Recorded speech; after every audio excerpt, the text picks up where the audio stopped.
Bismillahirrahmanirrahim. Assalamualaikum warahmatullahi wabarakatuh.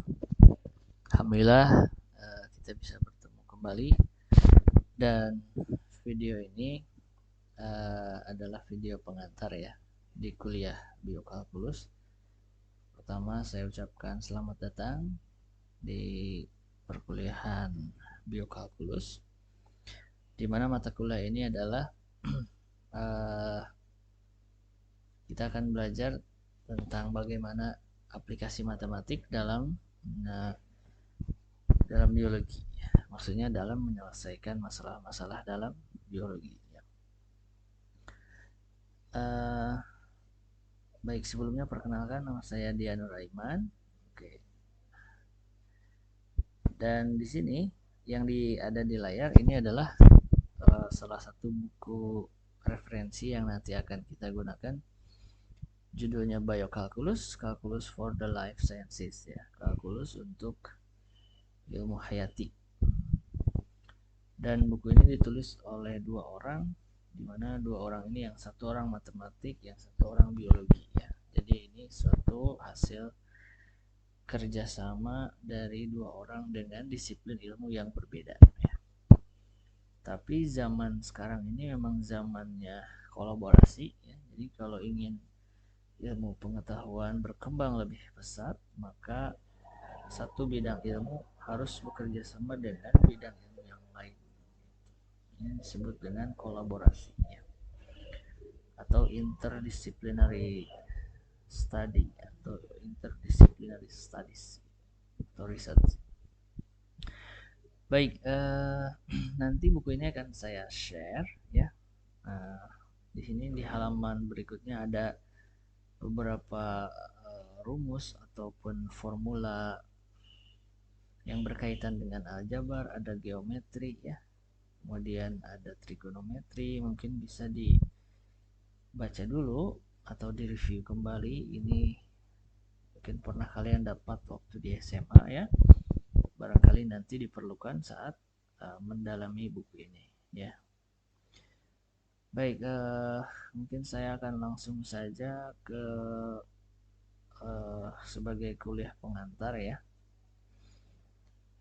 Jadi kalau sejarahnya, nah ada di halaman ini ya.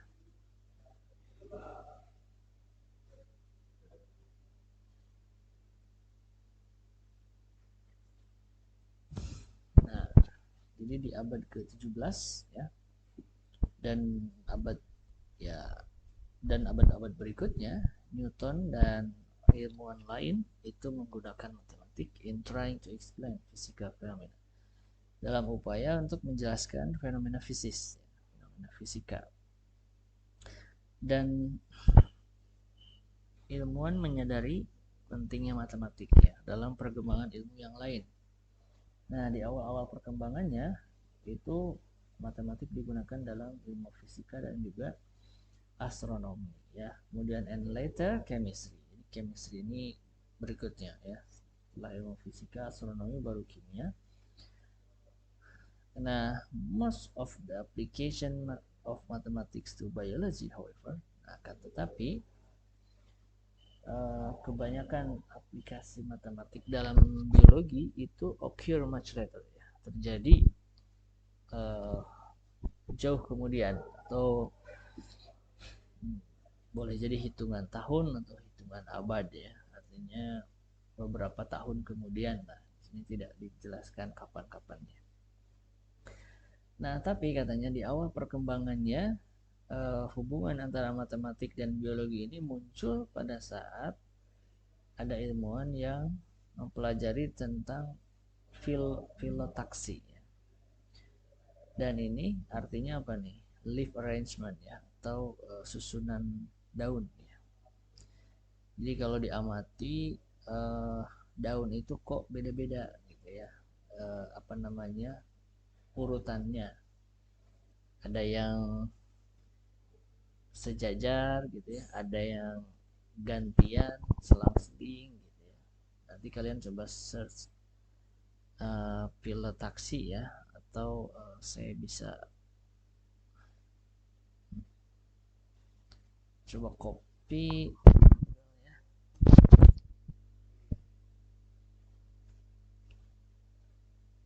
Nah, jadi ada yang alternate. Nah, kayak gini nih. Ilustrasinya ini nih.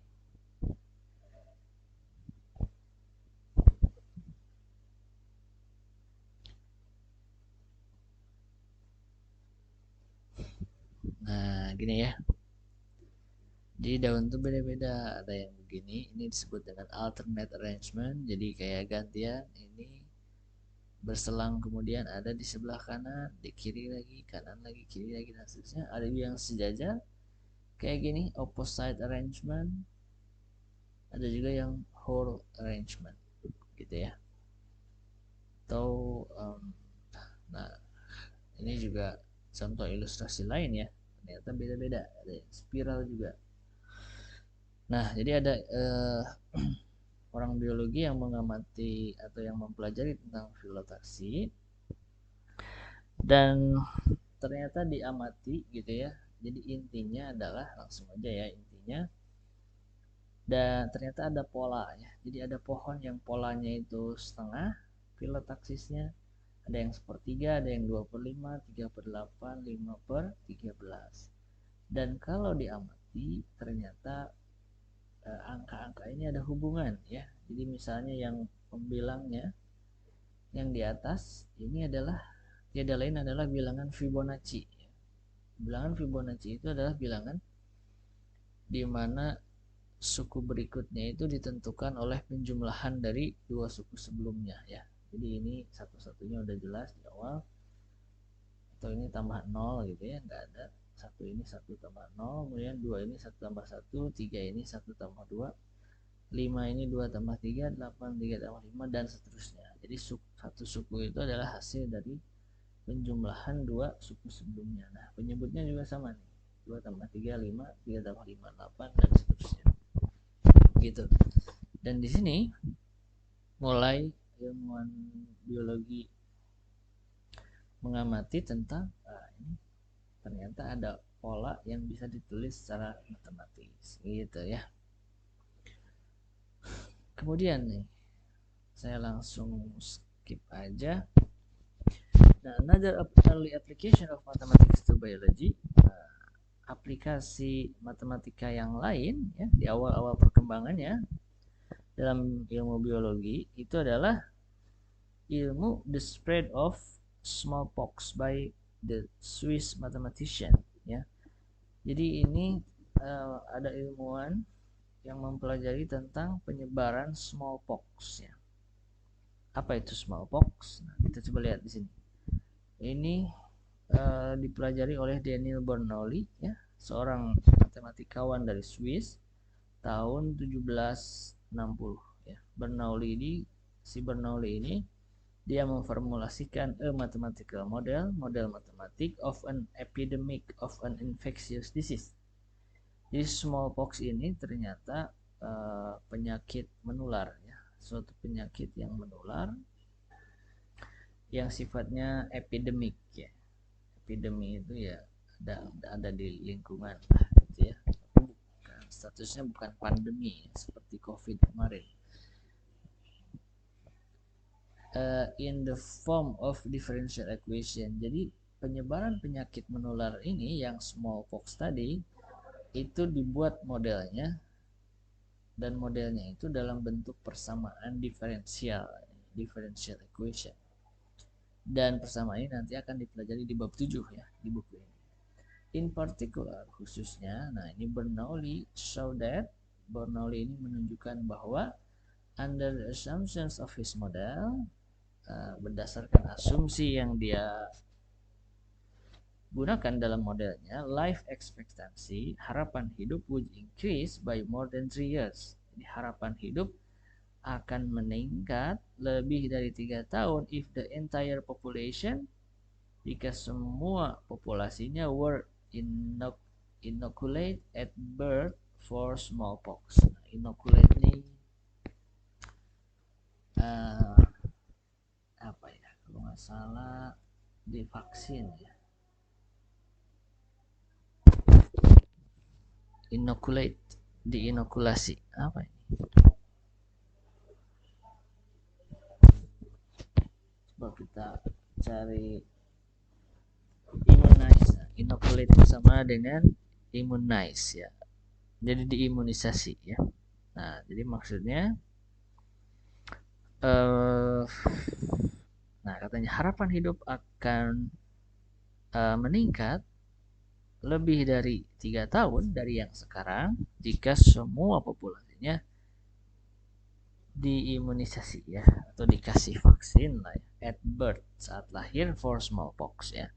His work was the start of the field mathematical epidemiology, dan pekerjaannya dia, si Bernoulli ini, adalah awal dari perkembangan epidemiologi matematik ya, which we will explore extensively, dan yang dimana kita akan mempelajari lebih jauh secara ekstensif dalam buku ini katanya. Nah itu ya. Jadi setelah tadi di awal-awal perkembangannya, matematika dirasa penting dalam ilmu biologi saat ada ilmuwan yang mempelajari tentang filotaksi.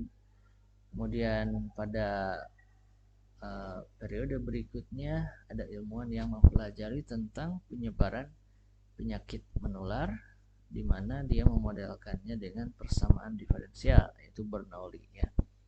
Dan ini adalah hasil kesimpulan dia tadi ya. Dan kesimpulannya dia ini penting sebagai rekomendasi kepada pengambil kebijakan tentang pentingnya vaksin gitu.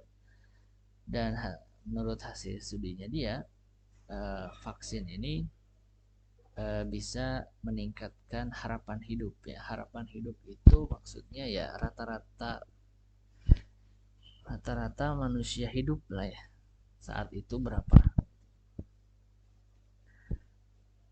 Oke, maksudnya meninggalnya di umur berapa gitu. Dan dia itu akan menyebabkan dia meningkat. Nah, kalau kita flashback ke kasus COVID kemarin juga banyak ilmuwan matematika juga yang memberikan rekomendasi berdasarkan hasil studinya. Misalnya kalau kalian masih ingat waktu COVID kemarin, pemerintah kadang ngasih ngasih prediksi ya, kapan COVID ini akan turun kasusnya atau kapan akan meningkat, misalnya di bulan apa, kapan puncaknya atau kapan menurun ya. Nah, sebenarnya prediksi itu tidak semata-mata hasil prediksi yang tidak berdasar ya, dan itu biasanya disitulah peran dari matematika. Masalahnya dimodelkan, buat modelnya menggunakan persamaan diferensial yang kemudian kita bisa memprediksi hal-hal yang seperti itu. Ataupun mungkin peran dari vaksin COVID gitu ya, baik itu vaksin 1, 2 dan seterusnya, itu juga sudah banyak studinya ya. Oke, kayaknya cukup untuk sekedar pengantar di bagian tersebut. Dan oke, di sini ada highlight tentang apa hubungan kalkulus dengan biologi. Oke, living organism change. Jadi organisme yang hidup ini berubah ya, mereka bergerak, tumbuh dan bereproduksi. Dan di sini kalkulus can be regarded as the mathematics of change. Kalkulus itu apa sih? Gitu ya. Jadi kalkulus ini bisa dipandang sebagai matematika perubahan ya. Ilmu matematik yang mengamati tentang perubahan. Karena tadi organisme atau makhluk hidup itu selalu berubah ya kan, bergerak, tumbuh, bereproduksi, dan bagaimana mengamati perubahan itu kalkulus adalah toolsnya. So it's natural that calculus plays a major role, dan ini satu yang alami bahwa kalkulus ini memainkan peran yang sangat penting in mathematical biology, dalam biologi matematik. The following highlight examples. Nah, ini adalah di bawah ini ada beberapa contoh aplikasi yang akan nanti dipelajari di buku ini katanya. As we learn semakin kita nanti akan belajar kalkulus, we repeatedly return to this topic with increasing depth. Jadi kasus-kasus ini kita akan temui lagi, tapi dengan analisis yang lebih dalam. Itulah kira-kira ya. Misalnya ini species richness, ya, kekayaan spesies. Coba kita lihat overview-nya. It seems reasonable that the larger the area of a region, masuk akal apabila semakin besar luas suatu area, maka the larger will be the number of species that inhabit that region. Maka semakin besar pula banyaknya spesies yang tinggal di daerah tersebut. Ya kan, logis kan ya. Misalnya kita amati di suatu hutan misalnya, dengan ada suatu region dengan ukuran misalnya 1 meter kali 1 meter, kemudian kita amati berapa banyak spesies yang ada di situ dalam ukuran tersebut, dan kalau ukurannya kita perbesar, misalnya jadi 5 meter kali 5 meter, maka masuk akal kan apabila kita sebut yang 5 kali 5 meter itu banyaknya spesiesnya kemungkinan akan lebih besar, ya kan, karena luas areanya lebih besar, ya kan.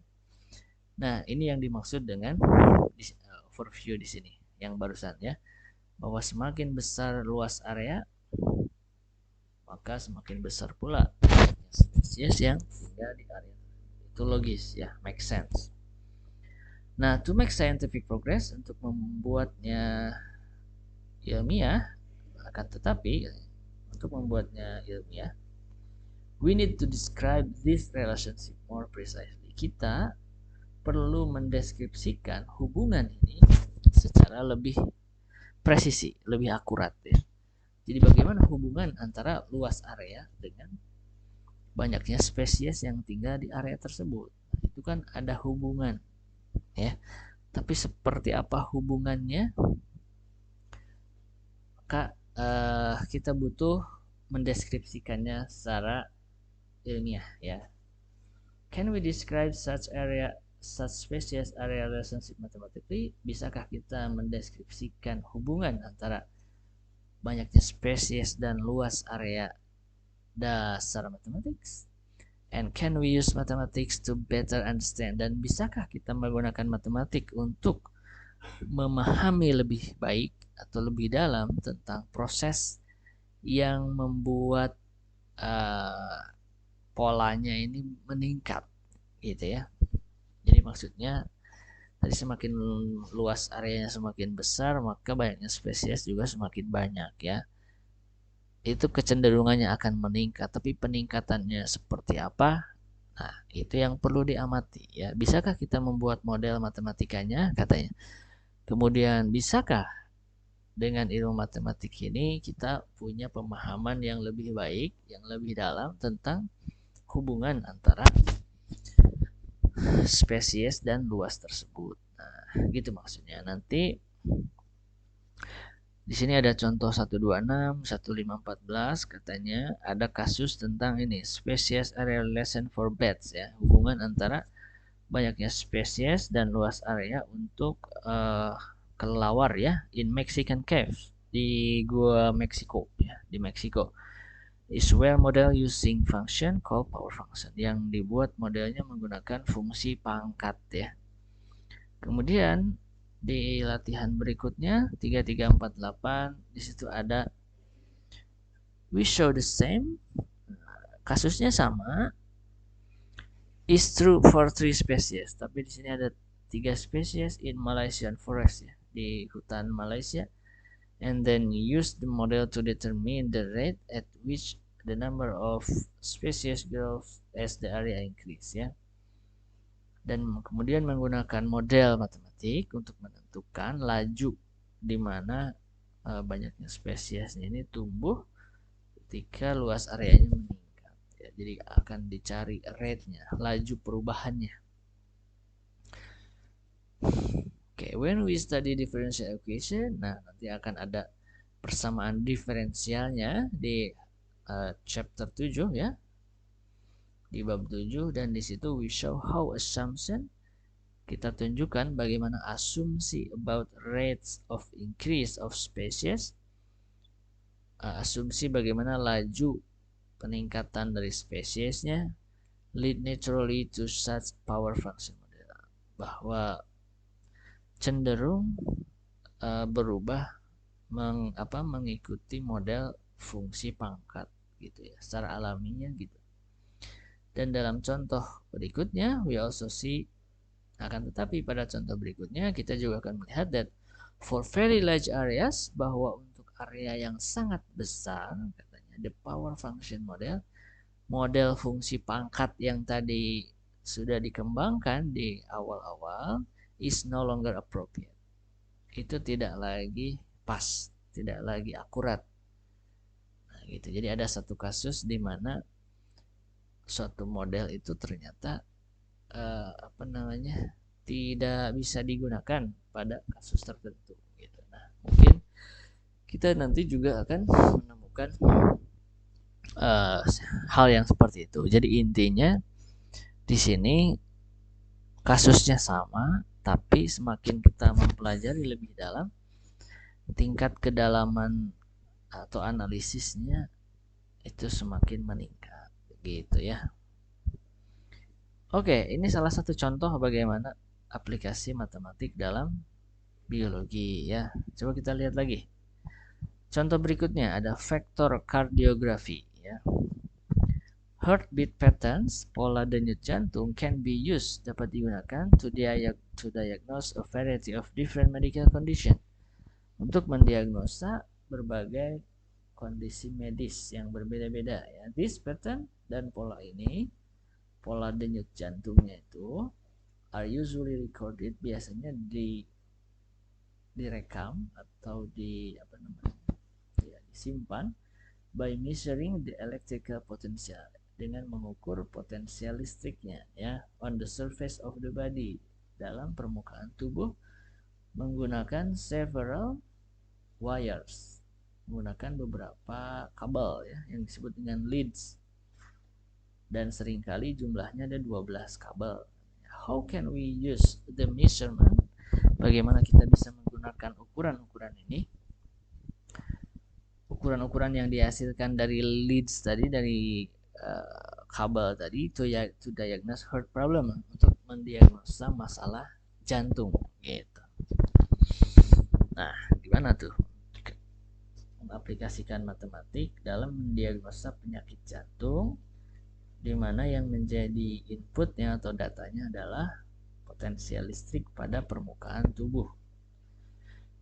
Nah, di bab 11 dan contoh 414 di situ akan diperkenalkan ide menggunakan fungsi ya untuk menggambarkan heartbeats. Jadi di sini ada hubungan antara waktu dan denyut jantung gitu ya. We then consider, kemudian kita mempertimbangkan, nah ini di latihan 4156, how the shapes of the graph, bagaimana bentuk dari grafik denyut jantung yang dihasilkan, are diagnostic of different heart condition, itu dapat menjadi pertimbangan dalam mendiagnosa kondisi jantung. Seperti apa sih kondisi jantungnya berdasarkan grafik yang dihasilkan. Dan di bab 8 di situ akan diperkenalkan tentang factors, tentang vektor ya, and show how the direction of the voltage vector created by heartbeat can be measured with ECG leads using the dot product ya. Nah, di situ ada belajar vektor dan bagaimana arah dari vektor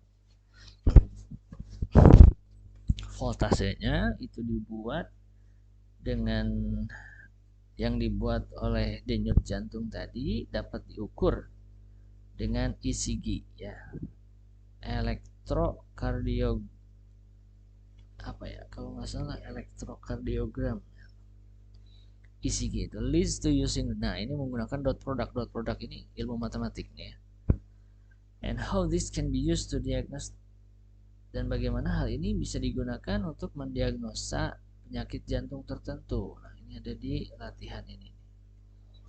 We also show, kita juga menggunakan how techniques of matrix algebra, bagaimana teknik dari aljabar matriks dapat digunakan untuk memodelkan the change, perubahan in the heartbeat voltage vector, ya, dalam vektor voltase denyut jantung.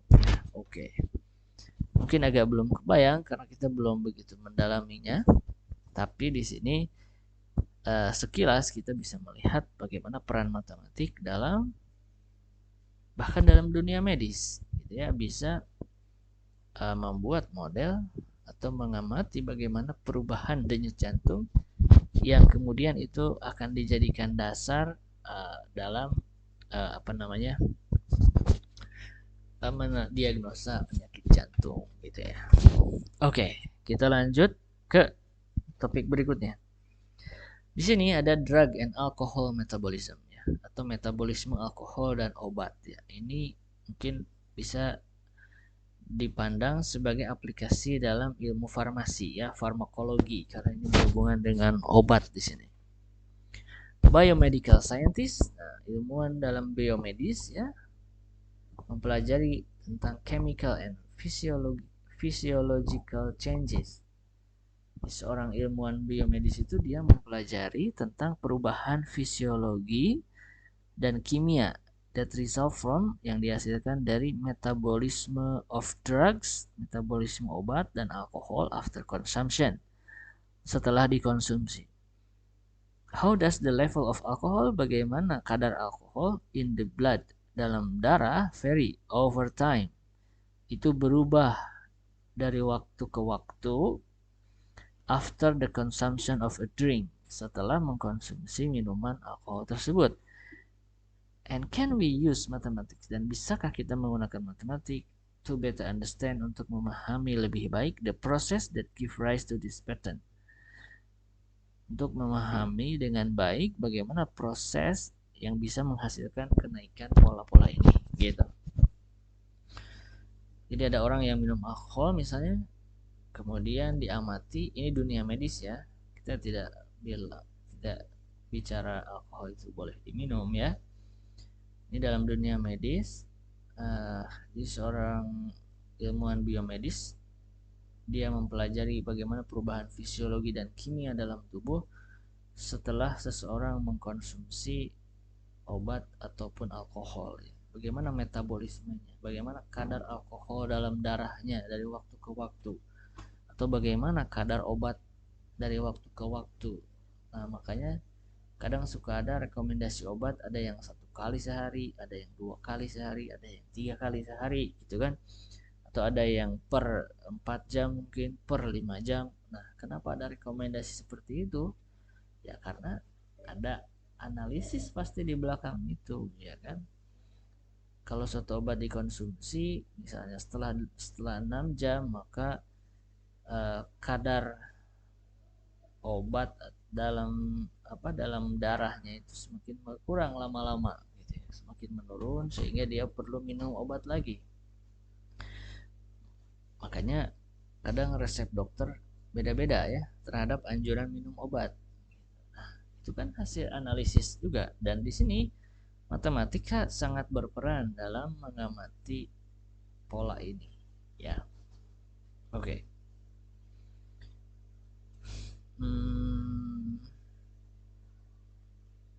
Oke, kita coba baca nih. Dalam latihan 1126, we present some data. Di sini ada data, ya, yang digunakan untuk menggambarkan grafik dari BAC, ya, blood alcohol concentration, di konsentrasi alkohol dalam darah yang dinyatakan dalam fungsi, ya. Illustrating the 2 stages, ada 2 stages, ada 2 tahapan, ya, bagaimana tubuh bereaksi terhadap alkohol yang diminum. Yang pertama ada tahapan absorpsi, penyerapan, ada juga tahapan metabolisme, ya. Nanti grafiknya bisa dilihat di latihan ini.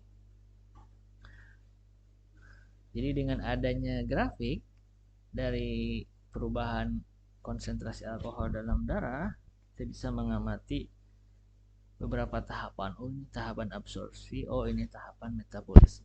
Dalam rentang waktu berapa lama absorpsi, dalam rentang berapa lama metabolisme. Nah, itu bisa diamati ya dari grafik. Kemudian pada latihan berikutnya di sini we ini berarti si penulis ya. Si penulis memodelkan the second stage,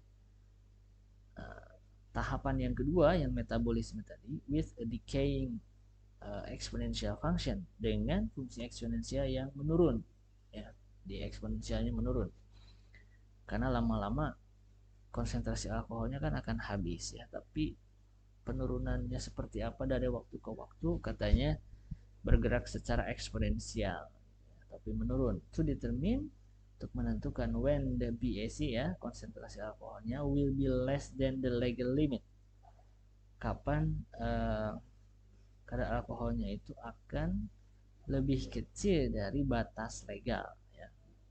Nah, ini kalau di Indonesia nggak ada legal limit ya. Kalau di luar negeri mungkin ada ya. Misalnya di negara-negara barat mungkin ada yang disebut dengan legal limit ya, atau batas legal konsentrasi alkohol dalam darah ya. Apa namanya? Dan ini mungkin akan menentukan boleh tidaknya seseorang beraktivitas. Misalnya menjadi supir ya, driving ya, berkendara gitu. Mungkin kalau di luar negeri ada batasannya. Jadi kalau konsentrasinya masih di atas limit, maka dia nggak boleh. Tapi kalau sudah di bawah legal limit, mungkin dia boleh gitu ya. Oke, sekali lagi ini kasusnya boleh jadi bukan di Indonesia, karena di Indonesia tidak ada istilah legal limit dalam konsumsi alkohol ya.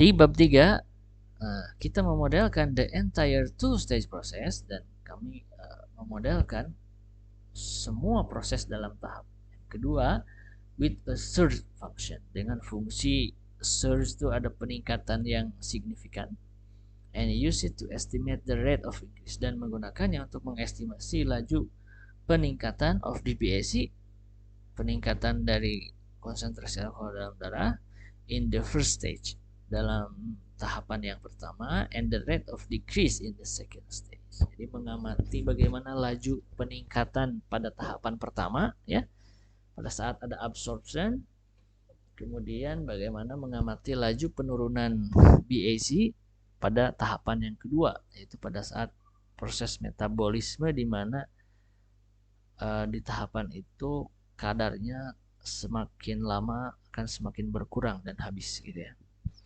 Later we find the maximum value, dan pada latihan berikutnya atau pada contoh berikutnya kami mencari nilai maksimum dari, jadi kapan konsentrasi alkohol dalam darahnya itu akan mencapai titik puncak maksimum. Jadi berapa lama setelah dia mengkonsumsi alkohol misalnya. Nah itu bisa dianalisis secara matematis ya. The limiting value, nilai batas, and the average value, dan nilai rata-rata. Oke. Itu kira-kira aplikasi lain ya. Semakin menarik ya. Oke.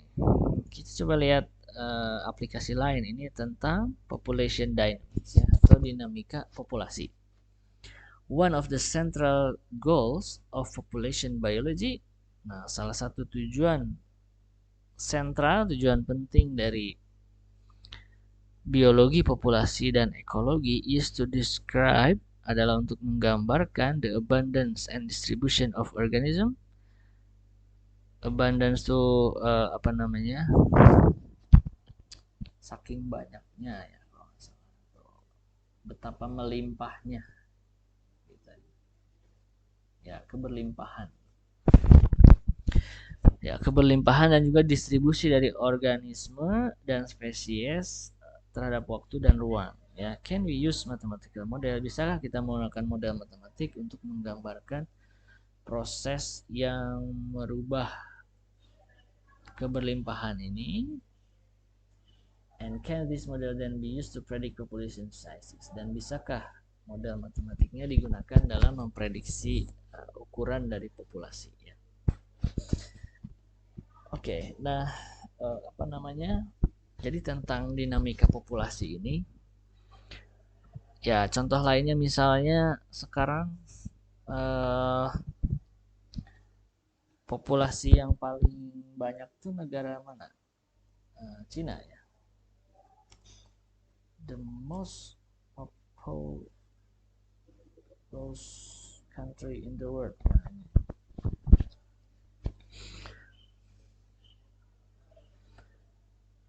India ya.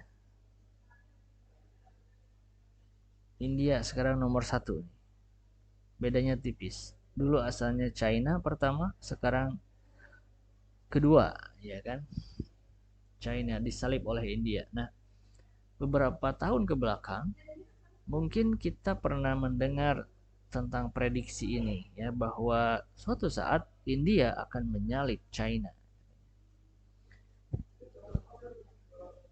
Iya kan? Pernah dengar nggak? Nah, kenapa bisa ada prediksi itu? Nah, itu adalah peran matematik dalam mengamati dinamika populasi. Gitu. Seperti tadi yang disebutkan di sini. Ya, to describe the abundance. Abundance itu maksudnya ya berapa banyak ya kan populasi organisme atau spesies juga bisa, nggak hanya orang ya, tentang spesies. Misalnya eh, termasuk yang mau punah juga bisa diamati ya, hewan yang mau punah gitu. Bagaimana model matematikanya tentang populasi yang mau punah. Oke, misalnya nih di bab 1 di sini dimulai dengan representasi fungsi yang berbeda untuk menggambarkan populasi manusia ya. Jadi bagaimana model populasi manusia? Nah, itu bisa digambarkan dengan fungsi yang berbeda-beda katanya. Nanti ada di bab 11. Kemudian di bab subbab 14 di situ ada ilustrasi bagaimana fungsi eksponensial bisa digunakan untuk memodelkan perubahan populasi from humans to malaria, dari manusia ke malaria ya. Jadi fungsi eksponensial juga bisa digunakan intinya gitu untuk ini perubahan populasi. Kemudian di section 1.6 di situ ada uh, diperkenalkan tentang recursion equation, persamaan rekursi. Yang di situ merupakan alat yang fundamental untuk mempelajari dinamika populasi ya. Beberapa contoh nanti ada di bab 3 dan 4 menggunakan kalkulus untuk menunjukkan bagaimana turunan dari fungsi itu bisa memberikan informasi kepada kita tentang informasi penting about the rate of growth of the population, laju perubahan dari populasi. Sedangkan di bab 5 dan 6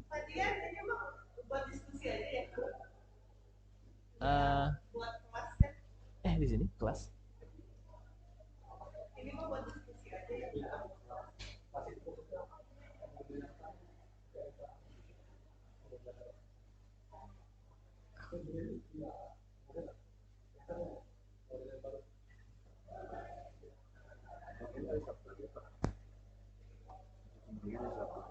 Berubah nanti.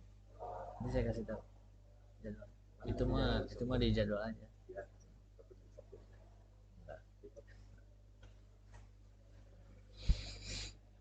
Oke, maaf. Tadi ada break sebentar. Kita lanjutkan. Um,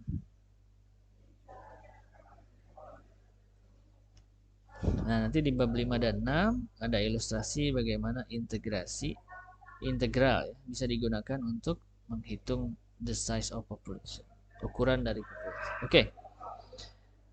Gitu. Sebenarnya banyak nih aplikasinya ya. Ada tentang antigenic cartography and vaccine design ya. Ini tentang apa namanya? Antigen ya. Virus. Mungkin ini ya vaksin ya. COVID juga sama di sini ya. Nanti silahkan kalian dibaca ya. Kemudian ada biomekanik dalam pergerakan manusia ya, di mengamati ini bagaimana apa perbedaan ketika orang berjalan, lari dan seterusnya ya terhadap apa namanya? Terhadap apa ini? dalam ilmu biomekanika. Ya. Ada measless pathogenesis, ada blood flow, aliran darah, ya. Conservation biology, biologi konservasi, dan seterusnya.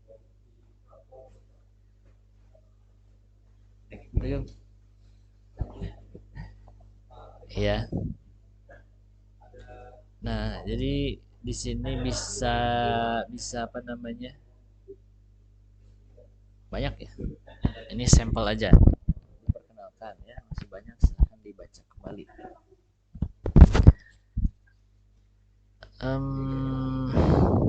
Nah, kalau berikutnya sebenarnya di buku ini dipelajari juga tentang probability statistics and biology ya. Cuman kalau di biologi ada mata kuliahnya sebenarnya tentang biostatistika ya. Jadi kita nggak akan sampai ke statistiknya. Ada DNA supercoiling, Huntington disease, dan seterusnya ya. Jadi apa namanya? Ya, oke. Jadi itu tadi dari awal kita sudah menceritakan tentang bagaimana peran matematika dalam biologi ya.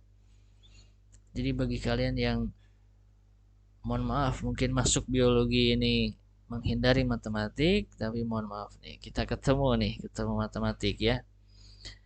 Tapi intinya tadi sudah diceritakan bahwa bagaimana peran matematik dalam perkembangan ilmu biologi ya.